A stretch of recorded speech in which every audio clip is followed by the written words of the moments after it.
Video शुरू करने से पहले मेरे चैनल को सब्सक्राइब कर लें और घंटी का बटन दबाकर ऑल नोटिफिकेशंस ऑन कर लें ताकि इस चैनल पर होने वाली लाइव स्ट्रीम्स और वीडियोस आपसे मिस ना हो। मेरे काम और मुझे सपोर्ट करने का बेहतरीन तरीका पेट्रियन है। आप पेट्रियन पर चैनल के मेंबर बन सकते हैं। पेट्रियन का लिंक इस वीडियो की डिस्क्रिप्शन में मौजूद है।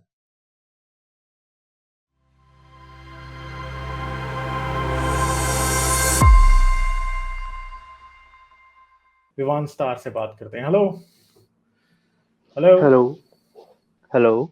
हाँ जी, क्या हाल है जी, कैसे हैं आप? हेलो, मैं अच्छा हूँ आवाज सर, आ आप रही है? कैसे हो? हाँ जी सर, आ रही है सर, मैं ठीक प्रॉपर हूँ, आ मैं रही है। ठीक। अच्छा। हाँ हाँ सर, बहुत हाँ। बहुत शुक्रिया सर आपका, अच्छा, पहली बार बात हो रही है सर आपसे। चलें, अ, अच्छी बात है, हम आपसे बात हो रही है। अच्छा, हाँ सर जी, आपको क्या मैं बात करेंगे? काफ़ी महीनों से सुन रहा हूँ और मैं हम्म सर मैं इंडिया से हूँ और आपको काफ़ी महीनों से सुन रहा हूँ मैं। हम्म। हाँ सर, मेरा एक क्वेश्चन था सर, एक्चुअली थोड़ा एवोल्यूशन को मैं थोड़ा पढ़ रहा हूँ, तो एक क्वेश्चन था मेरा एवोल्यूशन पर आपसे। पूछे पूछे। सर, हाँ सर, मेरा क्वेश्चन था कि फर्स्ट ऑफ ऑल जब सिंगल सेल से जब मल्टी सेलुलर जब जीव बने, तो उस रिगार्डिंग सर वो जो जो पहला जो जीव था वो मेल था या फीमेल था सर? यार, मल्टी सेलुलर जब बना होगा तो मेरे ख्याल है सेक्स आई डोंट नो, क्योंकि ऐसे बहुत से ऑर्गेनिज्म हैं जो कि मल्टी सेलुलर होते हैं पर वो फिर भी एसेक्सुअल होते हैं। कई प्लांट्स हैं जो कि एसेक्सुअल हैं और वो मल्टी सेलुलर ही होते हैं ना। तो मेरा नहीं ख्याल कि वो मल्टी सेलुलर ऑर्गेनिज्म बनना जो है वो एसेक्सुअलिज्म, वो सेक्सुअल रिप्रोडक्शन शायद ना हो।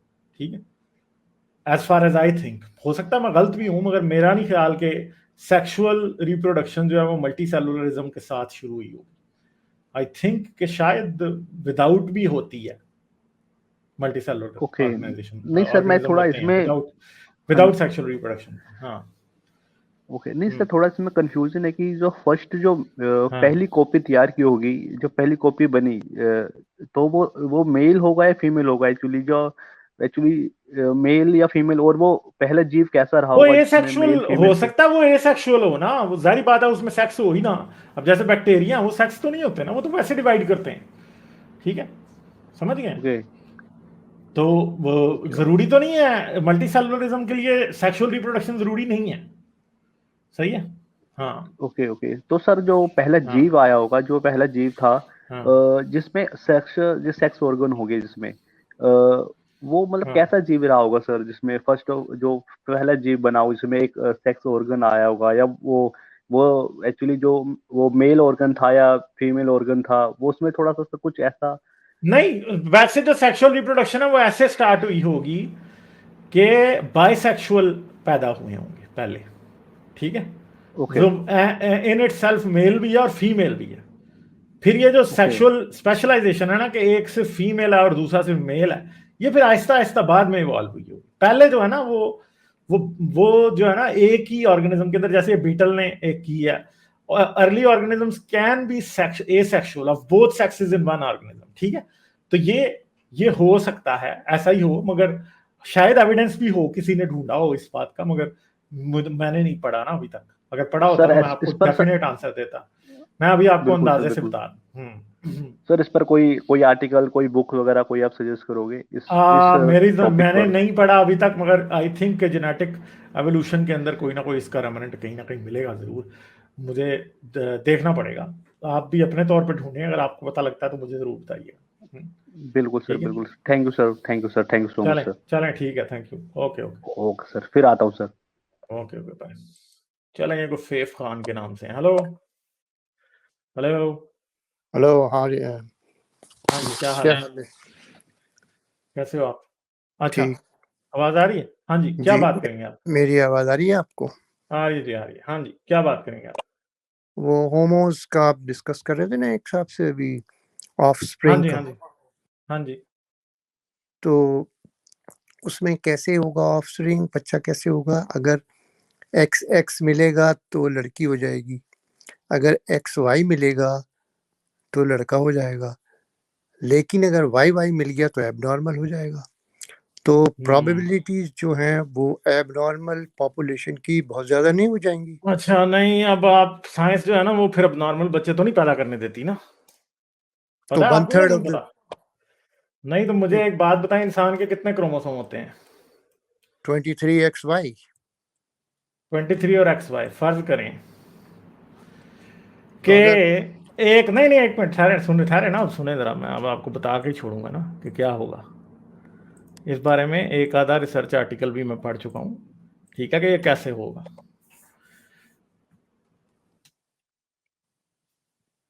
इंसान के कितने क्रोमोसोम है जी?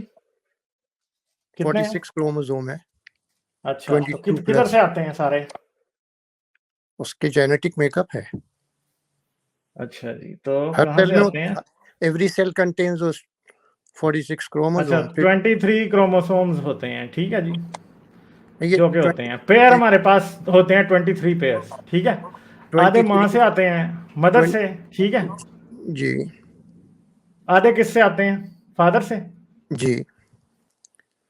अब लेकिन मुझे एक बात बताएं, फर्ज करें अब 22 तो इसमें और इसमें दोनों में है, ठीक जी है कि नहीं है? दोनों में जी है ना जी। इसके। हम्म। अच्छा, और एक्स जो है, एक्स और वाई यहां से आ रहे हैं, और वाई जी और वाई यहां से आ रहे हैं ना। नहीं। फर्ज एक्स करें, एक्स नहीं, एक मिनट। एक्स एक्स मदर से आते हैं हाँ, और एक्स एक्स एक्स मदर से वाई आते हैं, फादर सॉरी से सॉरी आते सॉरी, हैं। हाँ जी हाँ जी, एक्स एक्स मदर से आते हैं ठीक है ना। और एक्स अब वाई फादर से आते हैं। फर्ज करें अब क्या होता है, ये दोनों मिक्स होते हैं आपस में कि नहीं होते इसके नहीं, बाद? अलग अलग होते हैं, मेरी बात सुने ना अच्छा, आप। तो चलें, फर्ज करें अब होमोसेक्सुअल है, मेल है दोनों, ठीक है, मेल ही है दोनों, फादर भी मेल है, मदर भी मेल है, लगा लेते हैं जरा, ठीक है जी। तो एक्स वाई है ना। अच्छा, तो ठहर जाए ना यार, सुनोगे तो बात पता चलेगी ना, ऐसे ही आप खाम खाई बात सुन नहीं रहे हो। 22 क्रोमोसोम यहां से आ सकते हैं, ये मेल है, आ सकते हैं या नहीं आ सकते? और इधर से भी 22 आ सकते हैं कि नहीं? जी बिल्कुल आएंगे। ये भी मेल है, आ सकते हैं ना। हम्म। फर्ज करें कि एक्स वाई अब आप इससे ले लें या चाहे इससे ले लें, ठीक है, आपकी मर्जी है। और ऐसा भी हो सकता है कि आपने अगर बेटी पैदा करनी है, दूसरा एक्स आप किसी तीसरी फीमेल से ले लेंगे, ठीक है, तीसरी फीमेल से ले लेंगे। और आपको पता है कि अभी बड़ी रिसेंटली एक बच्चा 3 पेरेंट से पैदा हुआ है, जिसमें माइटोकॉन्ड्रियल डीएनए जो था ना, वो कहां से आया था? एक तीसरी औरत से। क्योंकि एक माइटोकॉन्ड्रियल डिजीज होती है जिसमें क्या होता है कि माइटोकॉन्ड्रिया, अब सेल होते हैं ना, अब हमारे सेल्स हैं जी, ये आपका न्यूक्लियस है, न्यूक्लियस में आपका डीएनए है, मगर न्यूक्लियस के बाहर भी थोड़ा सा डीएनए होता है जो माइटोकॉन्ड्रिया में होता है, ठीक है जी, समझ गए? जी होता है या नहीं होता? जी जी अब एक औरत थी, ये माइटोकॉन्ड्रिया जो है ना, ये सिर्फ हमें अपनी मां से मिलता है, माइटोकॉन्ड्रिया मदर से आता है। अब एक औरत थी जिसमें ये माइटोकॉन्ड्रिया जो था उसमें प्रॉब्लम थी और उसके बच्चे सरवाइव नहीं कर रहे थे। तो अब क्या हुआ, जीन एडिटिंग के जरिए उन्होंने ये जो माइटोकॉन्ड्रियल डीएनए था, ये इस मां के बजाय किसी और औरत से ले लिया, ठीक है जी, सम अदर मदर। अब जो बच्चा पैदा हुआ उसमें एक्स वाई तो मेल से, बाप से आए, ठीक है जी। बाकी के क्रोमोसोम 22 जो है वो मां से भी आए, वो तो दोनों से सही आते है। हैं ना, 22 हाँ मतलब जी उसको हाँ तो जी हाँ जी, छोड़ दें। 22 जो है वो दोनों से आ रहे हैं, ठीक है, दोनों से आए, मां से और बाप से, ठीक है। मगर ये जो माइटोकॉन्ड्रिया जो मां के अलावा कोई नहीं दे सकता था, जैसे कि ये एक्स मां के अलावा, वाई जो है वो मां के अलावा कोई नहीं दे, बाप के अलावा कोई नहीं दे सकता। जैसे फादर के अंदर वाई यूनिक है ना, इस तरह माइटोकॉन्ड्रिया जो है ना, वो किसके अंदर यूनिक है? वो मदर के अंदर यूनिक है। अब उन्होंने क्या किया, ये जो माइटोकॉन्ड्रिया जो अपनी मां से नहीं लिया, किसी और औरत से ले लिया, ठीक है। तो इस तरह अगर एक दो मर्द हैं और उन्होंने पैदा करनी है बेटी, तो वो ये एक्स क्रोमोसोम जो है ना दूसरा वाला, वो भी किसी और से ले सकते हैं, ठीक है, समझ गए मेरी बात? जी वो जी भी ले सकते हैं कि ये एक जो एक्स एक्स का पेयर है, 22 जो है वो दोनों मर्द आपस के मिक्स करा लें, 22 जो है वो दोनों से आ रहे हैं, बोथ फादर्स से आ रहे हैं, ठीक है जी, बोथ फादर्स, सही है जी। ये आगे दोनों से, ये साइंस के मौजे हैं, ठीक है, ये दोनों फादर से आगे। एक्स एक्स आपने एक मदर से ले लिया जो कि जेनेटिक डोनर है, ठीक है जी, this mother is genetic donor. ये कौन है?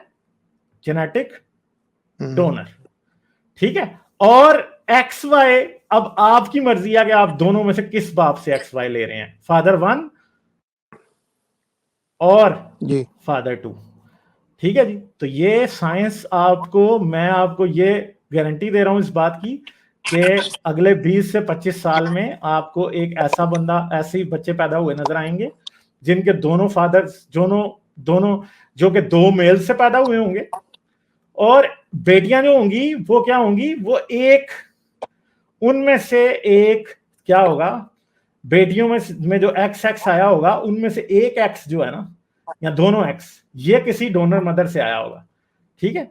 और यहां पे क्या होगा कि बेटे जब पैदा करने हैं तो उनकी, वो भी, उसको भी फिर एक्स एक्स के लिए कहीं और से वो डोनेशन ले लेंगे, और जो एक बच्चा पैदा होगा वो 3 माँ बाप होंगे उसके, एक माँ अलहदा से और 2 बाप। अब देखें कि वो जेनेटिक डिसेंडेंट तो दोनों बापों के हैं ना वो। ठीक है। उनको तो कोई प्रॉब्लम नहीं है, वो बच्चे तो क्या हैं, उनके कौन है, उनके 2 बाप हैं, 2 फादर्स। ठीक है। जी और एक मदर है जो कि माइनर डोनर है। ठीक है। मदर एक है जो माइनर डोनर है। इसी तरह अभी क्या कर रही हैं जो लेस्बियन कपल्स हैं, वो क्या कर रही हैं, अभी वो स्पर्म डोनेशन ले रही हैं अभी, मगर फ्यूचर में ये भी पॉसिबल हो जाएगा कि वो भी अपने 22 क्रोमोसोम्स को यूज करेंगी और उनके साथ उनके पास एक XY डोनर आ जाएगा। ठीक है जी। तो अब मुझे बताएं कि फिर कहां जाएंगे। फिर तो एक बड़ी आसान सी बात है ना कि साइंस ने तो खुदा की सारी खुदाई बदल दी। अभी तो GMO क्रॉप्स को खाने की बातों के ऊपर लोग लड़ रहे हैं, तो जिस दिन ये बच्चे आगे जेनेटिकली मॉडिफाइड, तो उस दिन हम क्या करेंगे, फिर उस दिन फिर खुदा को उठा के रद्दी की टोकरी में डाल के हम फेंक देंगे, चल दफा हो जाए इधर से, और उस दिन होमोसेक्सुअलिटी के खिलाफ सब सारे आर्ग्यूमेंट्स भी खत्म हो जाएंगे कि हाँ जी ये क्या है। तो साइंस ये मोज़े कर रही है। These are miracles of science, these are miracles of science. और ये इन सारी चीजों को उठा के, ये सब जहालत को, ये सब नफरत को होमोसेक्सुअल से, ये क्या हकीकत जैसों का आर्ग्यूमेंट क्या है, नो जी होमोसेक्सुअलिटी इसलिए अलाउ नहीं होनी चाहिए, वो राजा जियाउल हक, वो सारे जाकिर नाइक, ये भोंगे सब के सब, होमोसेक्सुअलिटी इसलिए नहीं अलाउ होनी चाहिए कि उससे बच्चे नहीं पैदा होते। तो उल्लू के पट्टो, जिस दिन बच्चे पैदा होने लग जाएंगे उस दिन फिर तुम मानोगे कि ठीक है, उस दिन भी नहीं मानेंगे, जिससे फिर ये पता लगेगा कि इन लोगों को सिर्फ और सिर्फ होमोसेक्सुअल से नफरत है, और ये होने वाला है। ये चीज, this is writing on the wall. और मुझे इस बारे में कोई शक नहीं है कि आज से 50 साल बाद ऐसे बच्चे दुनिया में नहीं होंगे। 2 मर्द भी अगर एक दूसरे से प्यार करते हैं, वो जाएंगे लेबोरेटरी में जाके अपना स्पर्म देंगे, उससे फिर वो एग तैयार कर लेंगे किसी औरत का, और वो करके डोनर एग होगा, उसमें करके मॉडिफिकेशन ऐसी की तैसी हो जाएगी। ठीक है। ठीक है। आलिफ, ये जो आपने बताया माइटोकॉन्ड्रियल डीएनए का, ये माइटोकॉन्ड्रियल एक्स लेके फीमेल से या जो भी कुछ है, वो तो देखें ना, XY तो हर क्रोमोसोम में होता है। एक्स जो ह्यूमन की स्ट्रक्चर है उसमें 22, या तो अगर लड़की होगी तो XX है और लड़का है तो XY है। तो इस जैसे वो होता है टेस्ट ट्यूब बेबी में, क्या है कि जो मिलाते हैं स्पर्म और ओवम को, तो टेस्ट ट्यूब का मतलब ये थोड़ी है कि पूरा डेवलप करते हैं उसमें बच्चा, वो तो फिर तो नहीं करते ना, और सरोगेट मदर में ही रखते हैं ना। मगर अब एक बात है कि फर्ज करें आज से 30 साल बाद आर्टिफिशियल वूम्ब हुई, बताएं मुझे, आपको पता है कि शार्क के बच्चे, मैंने पीछे एक देखा था, शार्क के बच्चे आर्टिफिशियल वूम्ब में पैदा करने के लिए एक्सपेरिमेंट हो रहे हैं इस टाइम। ठीक है। क्योंकि शार्क जो होती है ना, वो वूम्ब के अंदर भी बड़ी वो होती है, स्ट्रॉन्ग। तो सबसे पहले ये एक्सपेरिमेंट्स उसके ऊपर होंगे, शार्क के ऊपर। नहीं, शार्क छोड़े, आर्टिफिशियल इंसेमिनेशन के बाद जो है, जो टेस्ट ट्यूब बेबी होता है वो भी तो एक यूट्रस में होता है ना, सरोगेट मदर में। सरोगेट मदर, वही मैं कह रहा हूँ ना कि सरोगेसी का प्रॉब्लम भी जा रहा है ना। जब आर्टिफिशियल वूम्ब आ जाएगी तो आपको सरोगेट मदर की भी जरूरत नहीं है। वो जो गे कपल्स हैं उनको किसी माँ की वूम्ब हायर नहीं करनी पड़ेगी, वो जाएंगे अपना दे के आ जाएंगे, 9 महीने बाद बच्चा ले लेंगे, जाकर खत्म होगी बात। नहीं, मेरा सवाल तो ये है कि जो आप कह रहे हैं कि माइटोकॉन्ड्रियल डीएनए से एक्स क्रोमोसोम लेके और फिर करेंगे, ये कहाँ, क्या ये तजर्बा कामयाब हुआ है? ये थ्योराइज तो हो चुका है, और ये एक तजर्बा कामयाब हुआ है जो मैंने आपको बताया ना, जो अभी बिल्कुल अभी ठहर जाए ना यार, आप ऐसी बात सुनेंगे तो आपको समझ आएगी ना। आप तो मुझे लग रहा है कन्फ्रंटेशन के मूड में। Genetic details of controversial 3 parent baby revealed, ठीक है, but the child's parents have decided to forgo long term monitoring research. ये वही है जो बच्ची जो है ना, जो माइटोकॉन्ड्रियल डीएनए किसी और मां से लिया, समझ गए? तो ये भी तो है ना, जारी बात है, उन्होंने माइटोकॉन्ड्रियल डीएनए में जो एग लिया है, उस एग के अंदर दूसरी मां का माइटोकॉन्ड्रियल डीएनए इंजेक्ट किया, तो इसका मतलब है कि अब उनके पास ऐसी एबिलिटी भी है कि वो इस तरह की चीजें कर सकते हैं। तो आज नहीं है तो कल आ जाएगी, ये कोई इम्पॉसिबल तो नहीं है साइंस में ना, कोई नो तो नहीं है ना, ठीक है। अगर ये हो सकता है जो अभी मैं आपको दिखा रहा हूं, तो फिर वो भी हो सकता है जो मैं आपको बता रहा हूं। लोग उस पर काम कर रहे हैं इस वक्त, मैंने एक आर्टिकल खुद पढ़ा है इस बारे में कि ये किस तरह हो सकता है, ठीक है। मगर जारी बात है, जब तक होगा नहीं तब तक नहीं है। मगर मैं जो आपको बात बता रहा हूं कि पॉसिबिलिटी साइंस में है। आज जीन एडिटिंग कोई इतना बड़ा मसला नहीं रहा, और अगले 20-30 साल में जीन एडिटिंग जितनी ऊपर जाएगी ना, आप फिर हम देखते रह जाएंगे कि होता है तो क्या होता है, समझे आप? ठीक है जी। जीन एडिटिंग तो जाहिर है कि वो हो जाएगी, बहुत सी बीमारियां खत्म हो जाएंगी, लेकिन ये जो XY और XX का जो कॉम्बिनेशन है ना, इट्स वेरी डिफिकल्ट प्रैक्टिकली। कैसे डिफिकल्ट है? क्या डिफिकल्ट है इसमें? ये जो आप बता रहे हैं कि ये माइटोकॉन्ड्रियल डीएनए लिया, ये इससे क्या कोई बच्चा पैदा हुआ है कभी? तो हाँ ना, ये बच्ची की तस्वीर तो दिखा रहा हूं मैं आपको। ये क्या मैं दिखा रहा हूं आपको, ये क्या है? ये कौन से बच्ची जनरल की बात माइटोकॉन्ड्रियल है? डीएनए दूसरे, ये चाइना की बात है। माइटोकॉन्ड्रियल डीएनए दूसरे, ये देखें। अच्छा, when the US fertility clinic revealed last year that it had created a baby boy using controversial technique that mixes DNA from 3 people, scientists were quick to raise the alarm. Some objected on ethical grounds and other questioned the scientific claims made by the clinic's leader, physician John Zhang. तो इन्होंने ये पैदा करके बच्ची दिखा दी है, third parent कौन था, ठीक है जी। Researchers do this by exchanging the diseased mitochondria of a prospective mother with those of a healthy unrelated donor. अब बताएं मुझे, ये तो हो चुका है ना, ये तो हो चुका है। तो दूसरा जो मैं आपको बता रहा हूं अभी नहीं हुआ, पर देखते जाएं, हो जाएगा, वो भी बहुत दूर नहीं है। सही हो गया? अगर माइटोकॉन्ड्रियल डीएनए एक्सचेंज किया जा सकता है तो XY क्यों नहीं जनरेट किए जा सकते? वो भी किए जा सकते हैं, होंगे, वो भी देखते जाएं, ठीक है। चलें, सही है, मैं अभी आगे चलता हूं, ठीक है। Thank you. जाने से पहले मेरे चैनल को सब्सक्राइब कर लें और घंटी का बटन दबाकर ऑल नोटिफिकेशंस ऑन कर लें, ताकि इस चैनल पे होने वाली लाइव स्ट्रीम्स और वीडियोस आपसे मिस ना हो। मेरे काम और मुझे सपोर्ट करने का बेहतरीन तरीका पेट्रियन है। आप पेट्रियन पर चैनल के मेंबर बन सकते हैं। पेट्रियन का लिंक इस वीडियो की डिस्क्रिप्शन में मौजूद है।